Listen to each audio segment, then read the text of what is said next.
దేవుడు మనకిచ్చేటువంటి అవకాశాలని వినియోగించుకోవడంలోనే మన జ్ఞానం ఉంటుంది. దేవుడు అన్నీ సాధించి మన చేతికి ఇవ్వడు. సాధించడానికి కావలసిన బలాన్ని, జ్ఞానాన్ని, అనుకూలతని, అవకాశాన్ని ఇస్తాడు. దాన్ని అందిపుచ్చుకొని వినియోగించుకొని సాధించిన వాడు ధన్యుడు. సింపుల్గా చెప్పాలంటే ఈరోజు అదే చెప్పాలనుకున్నాను నేను. భూమి మీద మనకి అసలు ఈ జీవితం ఇవ్వకనే పోవును, కానీ మనకంటూ ఒక జీవితాన్ని దేవుడు ఇచ్చాడు అంటే ఎందుకు ఇచ్చి ఉంటాడు నాకు ఈ జీవితాన్ని అనే ప్రశ్న మనకు రావాలి. ఒకప్పుడు మనం ఉనికిలో లేం, కానీ ఈరోజు ఉనికిలోకి వచ్చాం. మనకు ఊహ తెలిసిన దాకా అసలు మన ఆరంభం ఏందో ఏం తెలియదు మనకి. ఉనికిలోకి వచ్చాం, 4-5 ఏళ్ళకి కాస్త ఊహ తెలిసింది. అక్కడి నుంచి మనుగడ సాగించాం. ఇక మళ్ళీ ఈ ముగింపు దిశగా వెళ్తాం. బాల్య, యవ్వన, కౌమార, వృద్ధాప్య రౌండ్. బాల్యం, యవన దశ, కౌమార దశ, వృద్ధాప్య దశ. ఈ 4 దశల్లో ఒకటి దాటుకుంటూ చివరికి వచ్చేసి ఎండింగ్ పాయింట్ మళ్ళా ఈ బాలుడు ముసలాడు పక్క పక్కనే ఉంటారు అన్నమాట. అంటే ఒక 70-80 సంవత్సరాలు లేదా 90, ఇంకా బలం ఉంటే ఒక 100 ఏళ్ళు. నాకంటూ ఈ జీవితం ఎందుకు వచ్చింది, అసలు నేను ఎందుకు వచ్చాను ఈ ఉనికిలోకి? కొంతమంది అంటారు దేవుడు నన్ను పుట్టించకపోతే బాగుండు కదా. ఏబు తాను పడుతున్న కష్టాలను బట్టి ఏబు అనుకున్నాడు, నేను పుట్టినరోజు శపించబడాలి అన్నాడు. నీకు కుమారుడు పుట్టాడని ప్రజలు ప్రశంసించిన రోజు శపించబడాలి అంటే ఏంటి? విరక్తి చెందాడు. అసలు నేను ఎందుకు పుట్టాలి? దేవుడా నన్ను ఎందుకు పుట్టించావు? నాకు ఈ బాధలేంది, నాకు ఈ మానసిక క్షోభ ఏంది, నాకు ఈ శారీరక శ్రమ ఏంది, నాకు నష్టాలేంది, కష్టాలేంది, ఈ కలతలేంది, ఏంది నాకు ఇదేంది అని పాపం తను మంచిగా బ్రతికాడు, నీతిగా బ్రతికాడు, ఇతరులకు అభ్యంతరకరం కాకుండా ఆశీర్వాదకరంగానే బ్రతికాడు. కానీ శ్రమల కొలిమిలో నలిగాడు.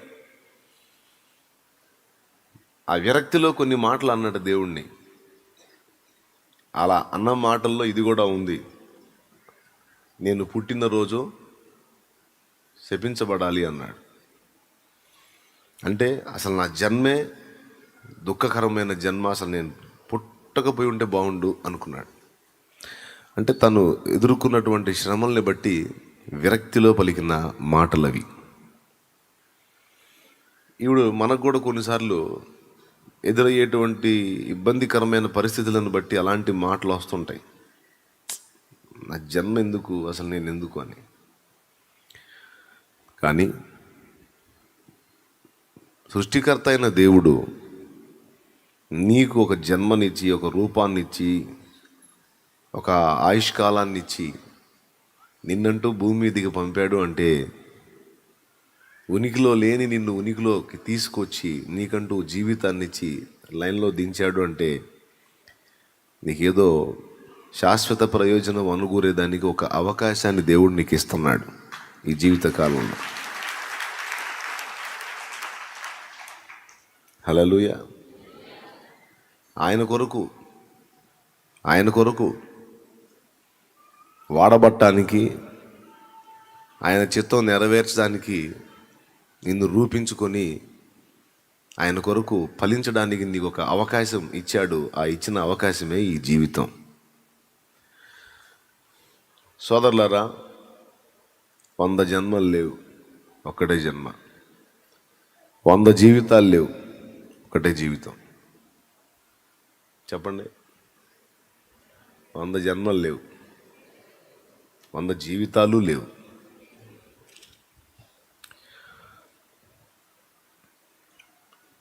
ఈ ఉన్న ఒకే జీవితం, ఒకే జన్మ,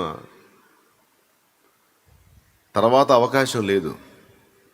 ఇవ్వబడినటువంటి ఈ చిన్న జీవితం, ఈ చిన్న అవకాశం ఎలా ఉపయోగించుకుంటున్నాం, సద్వినియోగం చేసుకుంటున్నావా, దుర్వినియోగం చేసుకుంటున్నావా అన్నది మనకే. ఆయన ఇచ్చాడు, చూస్తూ ఉంటాడు. దాన్ని ఎలా వినియోగించుకుంటావు నీ ఇష్టం. ఏలియా దగ్గర ఎలీషాకి శిష్యత్వానికి అవకాశం ఇవ్వబడింది. ఎలీషా దగ్గర గెహజీకి కూడా శిష్యత్వానికి అవకాశం ఇవ్వబడింది.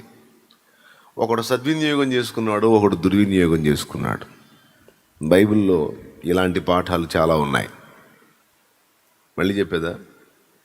ఏలియా ప్రవక్త, అగ్ని ప్రవక్త. అలాంటోడి దగ్గర శిష్యరికం చేసే భాగ్యం ఎలీషాకి దేవుడు అవకాశంలాగా ఇచ్చాడు. ఎలీషా తక్కువడు కాదు. ఏలియా 7 చేస్తే ఎలీషా 14 చేసినోడు. అలాంటి ఎలీషా దగ్గర శిష్యత్వానికి గెహజీకి అవకాశం వచ్చింది. సామాన్యమా ఎలీషా దగ్గర ఒకడు ఉండటం?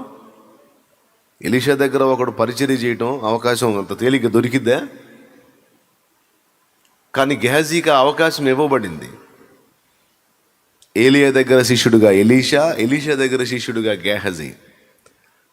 ఈ ఇద్దరి జీవితాన్ని మనం పరిగణలో తీసుకుంటే, ఒకడు తనకి ఇవ్వబడిన అవకాశాన్ని సద్వినియోగం చేసుకుని సఫలత పొందాడు, గురువుని మించిన శిష్యుడు అనిపించుకున్నాడు. ఒకడేమో పాపం ఆశ బాగానే ఉంది, వినియోగించుకుందామని అందుబాటులోకి వచ్చాడు, కానీ సగంలోనే ఆశించకూడని వాటిని ఆశించి దారి మళ్ళాడు. అందుకే అతని జీవితం కొంతమందికి, బుద్ధిహీనులకి, భక్తిహీనులకు ఒక గుణపాఠం లాగా మారిపోయింది. ఒకటి జీవితం భక్తులకు మాదిరి అయితే, మరొకటి జీవితం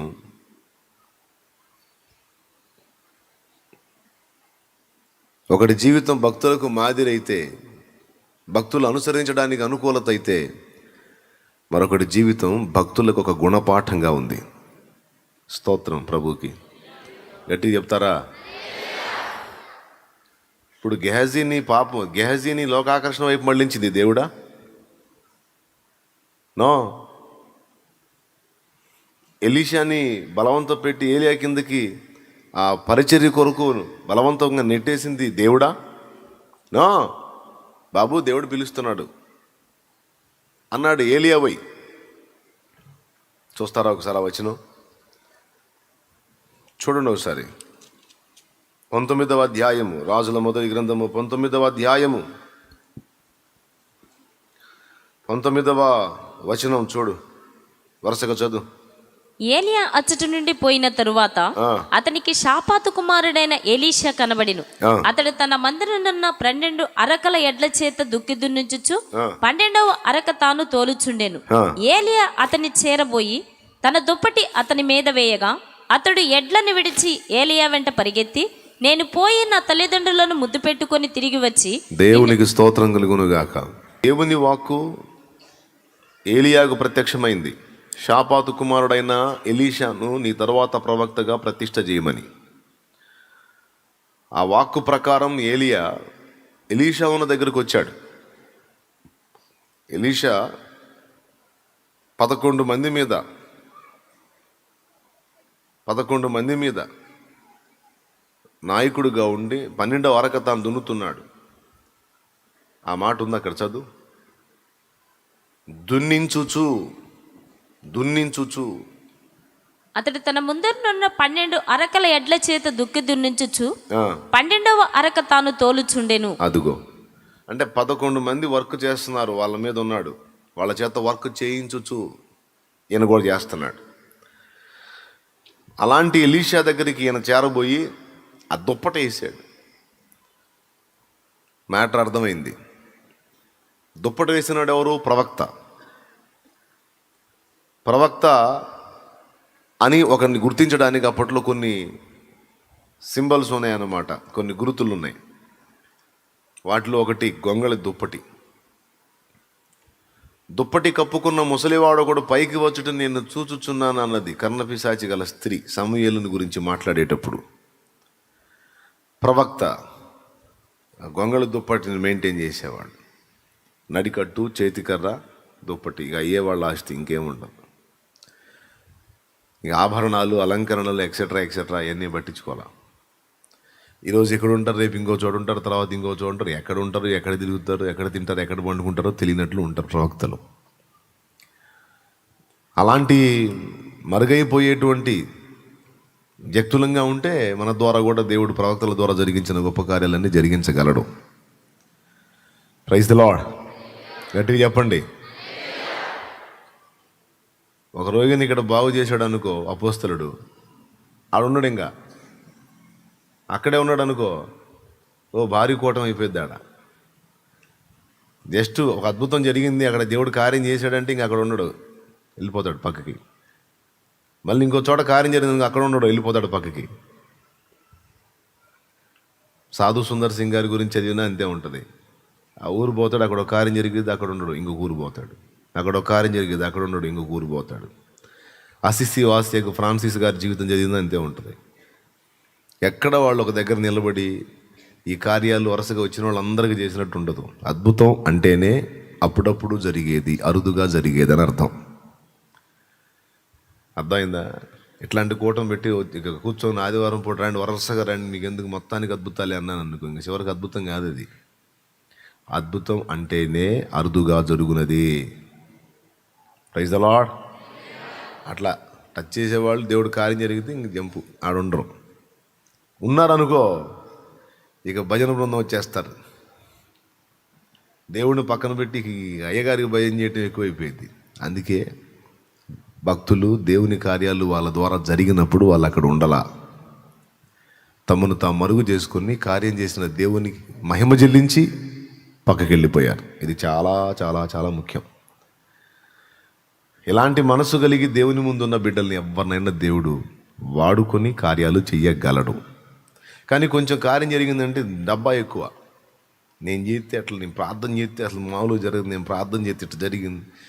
ఎప్పుడో 10 ఏళ్ల క్రితం ఎవరికన్నా కార్యం జరిగితే 10 ఏళ్ల తర్వాత కూడా చెబుతూనే ఉంటారు, అసలు నేను చేస్తే ఇట్లా జరిగింది తెలుసా, నా ప్రార్థన అసలు ఏందనుకుంటున్నారని.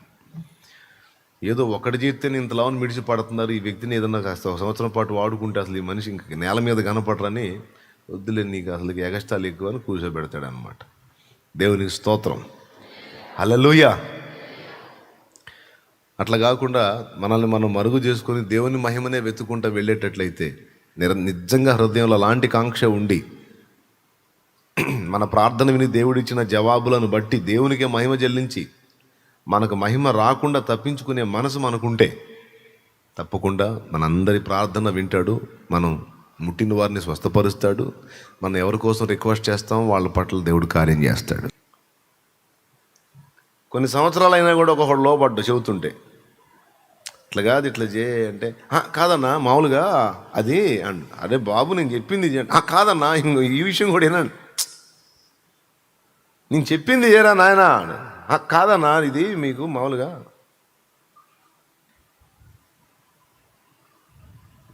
ఎలీషా దగ్గర లేదు అట్లా. ఇది చేయాలా అంటే ఓకే బాయ్, నేను పిలుస్తున్నాడు దేవుడు, ఓకే. మరి ఈ సెలవా, ఈ అమ్మ నాన్నకు బాధ్యత ఉంది, ఒక చిన్న పని చేసి వచ్చేది, ఓకే. ఎవరిని దేవుడు బలవంత పెట్టడం, బలవంతంగా తాళ్ళేసి లాగి కట్టి ఈడ్చుకుపోడు. ఛాన్స్ ఉంది చూస్తావా అంటాడు, అవకాశం ఇస్తున్నా వినియోగించుకుంటావా అంటాడు. చురుగ్గా ఉంటే ఏం లేదు, నిద్రమోహం వేసుకొని చూద్దాంలే చేద్దాంలే అన్నట్టుగా ఉంటే నీ బతుకు అంతే, నా బతుకు అంతే, ఎవడదేనంతే. అర్థమవుతుందని చెప్పేది. ఎలీషాకి అవకాశం చిక్కిందే తడవు, ఇక మళ్ళా తిరిగి రావడానికి కూడా అవకాశం లేకుండా అన్ని మార్గాలు బంధించి ఇక దేవుడే,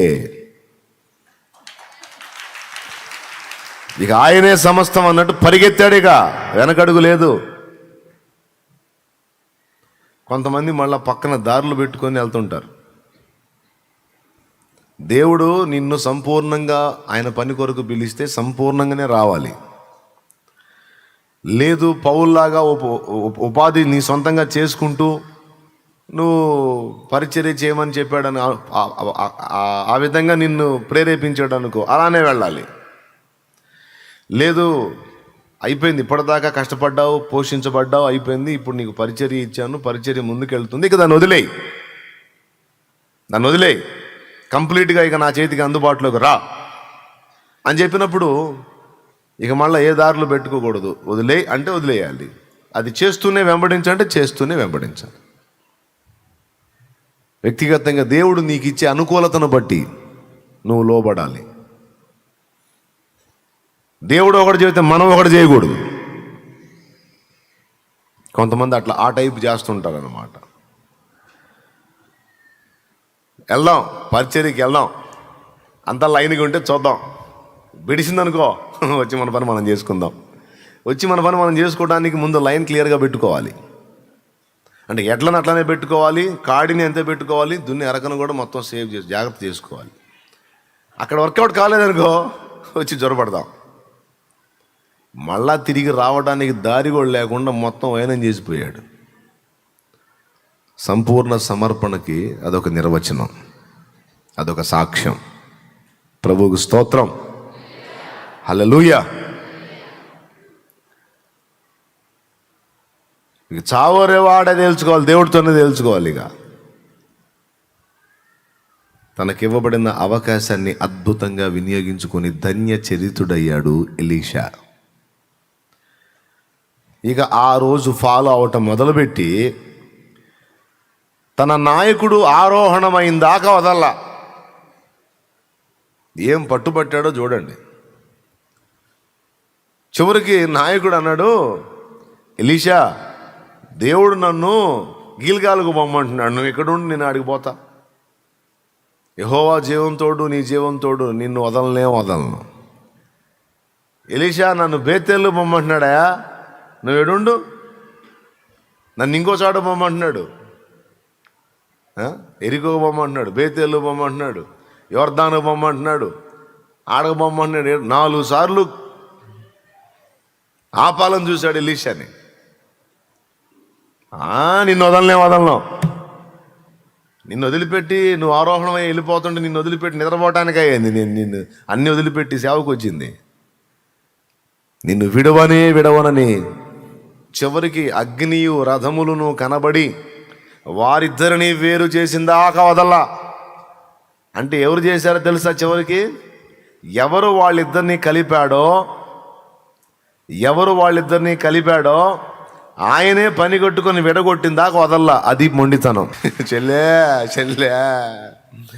అదే చెల్లె, వాళ్ళిద్దరూ దేవుని చేత ఐక్యపరచబడ్డారు. తిరిగి దేవుడే వాళ్ళని మళ్ళా విడగొట్టిందాకా ఎలీషా పట్టోదల్లా. చివరికి అనుకున్నది సాధించాడు. మొట్టమొదట ఏ దుప్పటైతే ఎలీషా మీద పడిందో అదే దుప్పటి ఏలియా ఆరోహణం అయిన తర్వాత వచ్చి ఎలీషా మీద పడింది. దేవునికి స్తోత్రం కలుగును గాక, హల్లెలూయా. మొదట పట్టిన పట్టు కడదాకా వదల్లా. మొదట పడ్డ దుప్పటి చివరి మళ్ళీ తన మీదకి వచ్చిందాకా పట్టోదల్లా. ఇది ఎలీషా జీవితంలో పాఠం. దేవుడిచ్చిన అవకాశాన్ని అద్భుతంగా వినియోగించుకొని కొన్ని అధ్యాయాలు బైబిల్లో సంపాదించుకున్నాడు.